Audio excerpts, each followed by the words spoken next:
नमस्कार दोस्तों, कैसे हैं आप लोग। आशा करते हैं कि आप सभी लोग सकुशल से होंगे।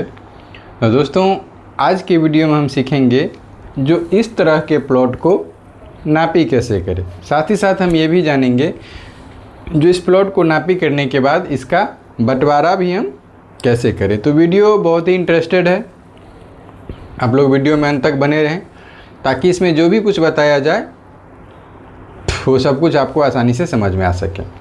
दोस्तों, अगर आप लोग इस वीडियो को YouTube के माध्यम से देख रहे हैं तो चैनल को सब्सक्राइब और बेल आइकन ज़रूर दबा दीजिएगा। साथ ही साथ अगर फेसबुक से देख रहे हैं तो पेज को फॉलो ज़रूर कर लीजिएगा।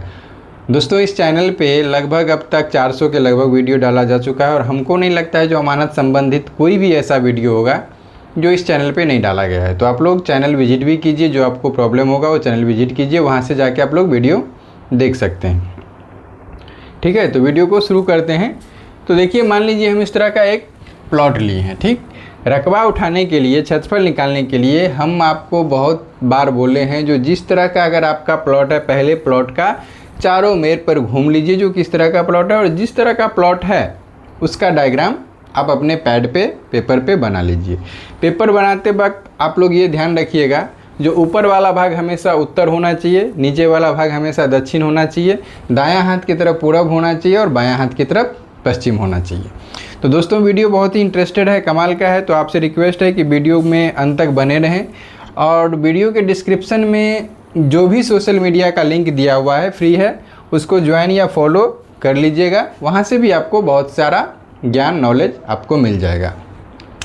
ठीक, तो देखिए ये जो प्लॉट हम देख रहे हैं, ये प्लॉट टेढ़ा मेढ़ा है। ठीक है, ये कोना बढ़ा हुआ है, ये कोना बढ़ा हुआ है, यानी प्लॉट का आकार क्या है, अनियमित आकार का है।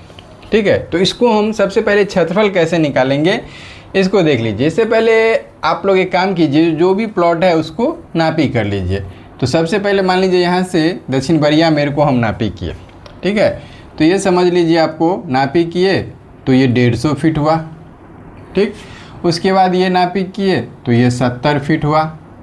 उसके बाद यहाँ से यहाँ तक नापी किए तो मान लीजिए ये आपको 100 फीट हुआ। उसके बाद इस मेर को यहाँ से यहाँ तक नापी किए तो मान लीजिए 85 फीट हुआ। ठीक है, तो अब हम क्या किए, जो प्लॉट का जो चारों मेर है उस पर हम फीता घुमा के चारों मेर को हम नापी कर लिए। अब आप लोग इस प्लॉट को ध्यान से देखिएगा, तो ये प्लॉट क्या है, विषमबाहु चतुर्भुज के आकार के जैसा है। ठीक है, अगर इसको हम औसत लेके रकबा निकालेंगे तो रकबा गलत हो जाएगा। इसके लिए हम क्या करेंगे, इसमें से सबसे पहले यहाँ पे एक व्यक्ति को खड़ा करके या खुद खड़ा हो जाएंगे, देखेंगे जो सीध में है एक आपको यहाँ से चिन्ह ले लेना है। ठीक है, और इसको हमको काल्पनिक लाइन से इसको मिला देना है। और जिस तरह से हम ये लाइन दिए हैं उसी तरह से हमको क्या करना है, इस पॉइंट से यहाँ पे खुट्टी गाड़ के इस पॉइंट से यहाँ तक हमको नापी कर लेना है। मान लीजिए इसको नापी कीजिएगा तो ये कर्ण से कम जाएगा, ये 80 फीट हुआ। ठीक, इसी तरह से इस मेर पर भी है, तो इस मेर पे भी हम क्या करेंगे, जो एक उसी तरह से जिस प्रकार से वहाँ पे हम किए थे उसी प्रकार से एक यहाँ पे भी हम लाइन ले लेंगे। अब इसको नापी किए तो मान लीजिए ये 68 फीट हो गया। ठीक है, अब समझिए यहाँ से इस पॉइंट को नापी कर लीजिए तो ये 20 फीट हो गया। अब यहाँ से ये नापी के तो 100 है, तो हम एवरेज में 100 ले लेते हैं। आप लोग ये ध्यान रखिएगा, जो जितना होगा उतना ही लीजिएगा। तो कुल ये 150 है, 150 में से हम 120 ले लिए तो ये ऑटोमेटिक आपको 30 बच जाएगा। समझ में आ गया, क्लियर है। तो अब देखिए प्लॉट का कितना पार्ट हो गया, 3 पार्ट। एक प्लॉट हमको 3 पार्ट हो गया। 3 पार्ट में हम प्लॉट का क्या करेंगे, रकबा निकालेंगे। अगर 3 पार्ट में हम प्लॉट का रकबा निकालते तो क्या होगा, जो रकबा 100% शुद्ध होगा, कहीं पे कोई अंतर नहीं होगा। ठीक है, तो सबसे पहला जो पार्ट है, सबसे फर्स्ट पार्ट का हम इस प्लॉट का रकबा उठाते हैं। तो आप लोग ध्यान से देखिएगा, तो ये आपको लग रहा है जो समकोण के त्रिभुज जैसा है। ठीक है, तो समकोण त्रिभुज का क्षेत्रफल हो जाता है 1/2 गुने लंब गुने आधार। ठीक, ये चीज़ आप लोग ध्यान रखिएगा। जो अगर यहाँ पे समकोण त्रिभुज नहीं बन रहा है तो आप लोग त्रिभुज का जो हीरोइन सूत्र होता है, हीरो सूत्र होता है √S into S √S -A into S - B into S - C, उस पर निकाल लीजिएगा। अगर समकोण त्रिभुज है तो 1/2 गुने लंब गुने आधार पे हम निकाल लेंगे। तो 1/2 तो हम दे ही देते हैं।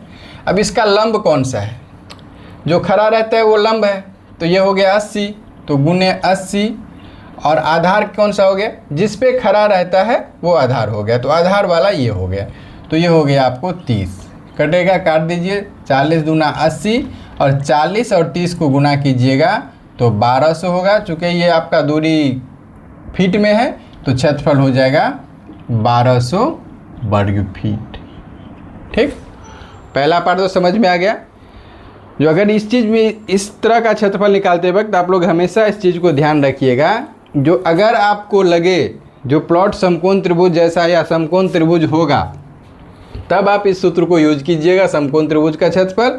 अगर समकोण त्रिभुज नहीं है तो त्रिभुज का हीरो सूत्र का जो फॉर्मूला होता है ये वाला √S into S - A into S - B into S - C, इसका यूज कीजिएगा। ठीक है, अगर समकोण त्रिभुज है तो यही वाला फिट रहेगा। चलिए अब इसका दूसरा पार्ट का हम रकबा निकाल लेते हैं। दूसरा पार्ट आयताकार है, चतुर्भुज आयताकार है, इसको एक तरह से देखा जाए तो इसका आमने सामने वाले मेर को हम एक तरह लिख लेते हैं। तो हम आपको पहले ही बताएं, जो आप डायग्राम इस तरह से बनाइए, जो ऊपर वाला भाग उत्तर होना चाहिए, नीचे वाला भाग दक्षिण होना चाहिए। तो उत्तर और दक्षिण को क्या करते हैं, हम एक जगह लिख लेते हैं। तो उत्तर हमारा ऊपर वाला भाग हो गया, उत्तर हो गया आपको 100 फीट।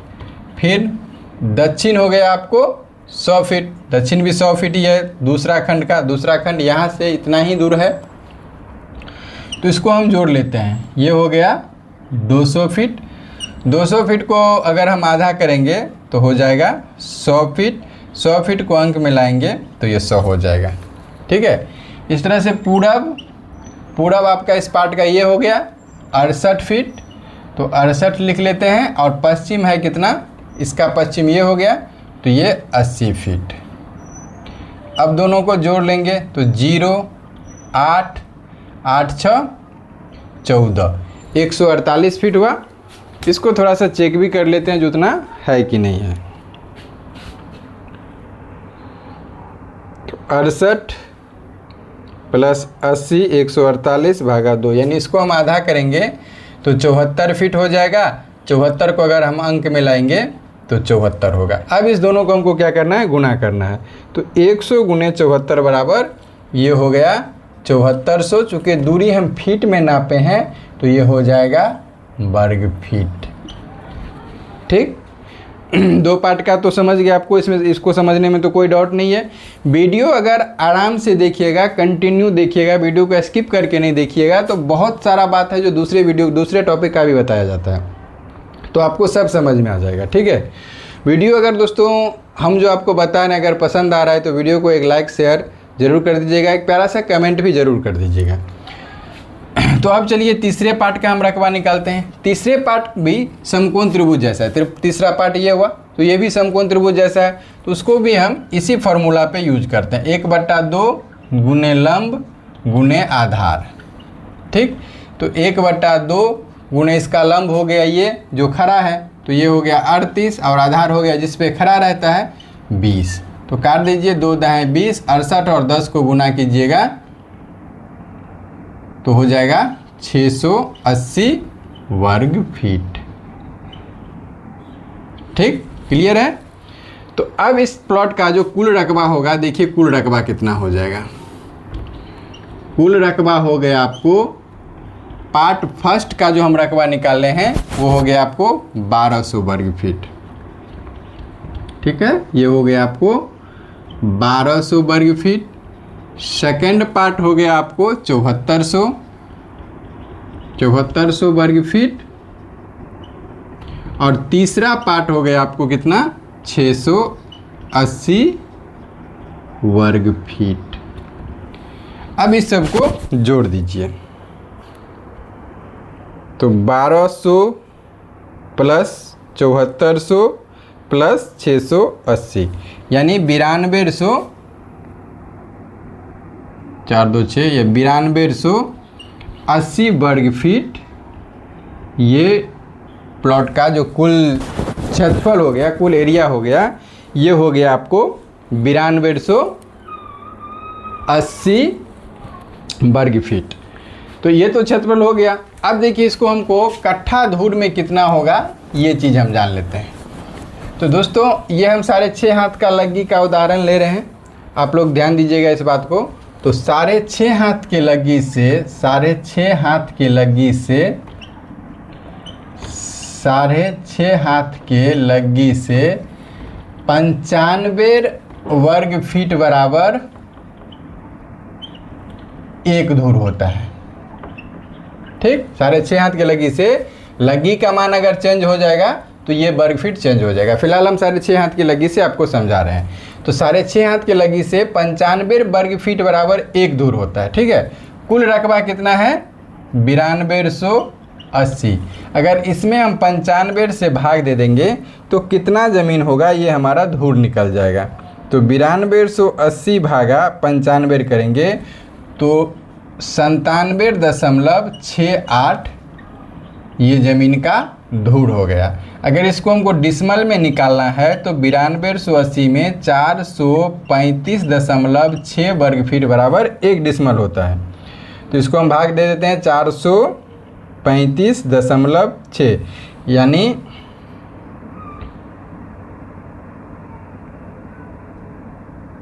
21.30 ये डिसमल में हो गया। 21.30 ये डिसमल हो गया। ठीक है, 6.5 हाथ के लग्गी से आपको 95 वर्ग फीट बराबर 1 धूर होता है। ये धूर जब ये लग्गी का मान चेंज होगा तो क्या होगा, ये डिसमल का धूर का मान बदल जाएगा, धूर कम ज़्यादा हो जाएगा। लेकिन ये 6.5 हाथ के लग्गी से इतना डिसमल हुआ, धूर हो गया। और डिसमल में नापी कीजिएगा तो 21.30 डिसमल हुआ, क्योंकि 435.6 वर्ग फीट बराबर 1 डिसमल होता है। ठीक है, तो दोस्तों इस तरह से इस प्लॉट का हम क्षेत्रफल निकाल लिए, जो टोटल प्लॉट का रकबा कितना होता है। ठीक है, अब इसका अगर इसी वीडियो में हम बंटवारा करें तो वीडियो बहुत लंबा हो जाएगा।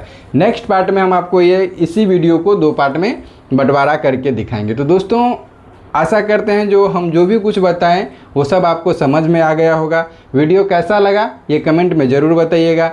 वीडियो अगर अच्छा लगा हो तो लाइक ज़रूर कर दीजिएगा। वीडियो अगर और हद से ज़्यादा अच्छा लगा हो तो एक शेयर भी ज़रूर कर दीजिएगा। दोस्तों अगर आप लोग इस चैनल पे पहली बार हैं तो चैनल को सब्सक्राइब और बेल आइकन ज़रूर दबा दीजिएगा। कभी कभी इस चैनल का वीडियो और भी बहुत सारा वीडियो डाला हुआ है तो वो भी विजिट करके देख लीजिएगा। तो मिलते हैं फिर नेक्स्ट वीडियो में इसी का नेक्स्ट पार्ट लेके। तब तक के लिए जय हिंद, जय भारत।